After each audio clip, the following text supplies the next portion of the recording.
I'm Lisa, the artist behind Lachri Fine Art. In today's artist vlog, we are going to talk about the fact that adding more detail does not necessarily mean that your painting or drawing is going to be more realistic. If you are working towards doing things that are super realistic, whether it be getting into just realism itself, into photorealism, or even into hyperrealism, you need to remember that spending hours and hours and hours on detail is pretty much pointless if that detail is not correct. I've got a couple of really simplified examples for you. Let's take a look at this owl that I painted. You can see when the feathers are done correctly where I paid a lot of attention to each little teeny tiny detail on my reference photo, which is one I got from Jason Morgan, by the way. It looks very, very realistic, but I had to spend so much time making sure that all of those little feathers were in the right place, shaded in the right area. All that detail is very accurate. Now let's look at one that actually technically has more detail. It's just not correct detail. Oh, my owl has scales. I can spend all the time I want making every little teeny tiny feather, tons of feathers. I could go through and shade each of those feathers.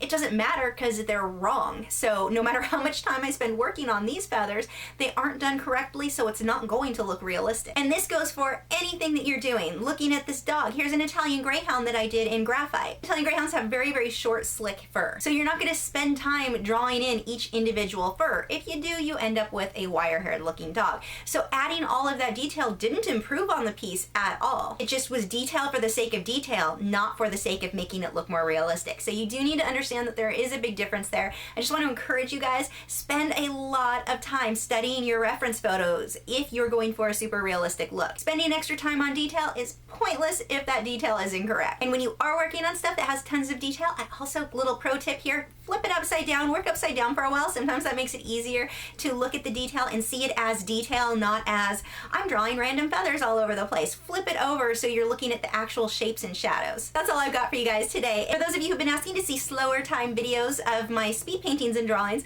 I will be making a fun announcement about those tomorrow. If you're new to my channel, I have new video critiques every Tuesday where I'm critiquing your original paintings or drawings, my own speed paintings, drawings, and tutorials Wednesdays, social media tips for artists every Thursday, and artist vlogs each weekend. So I would love for you to subscribe, and you can follow me on Facebook, Twitter, Instagram, Tumblr, all those social media sites, even Google. Does anyone else use Google+? But you can follow me on those sites to keep up with news, my newest work, and see real-time clips of whatever it is I am currently working on.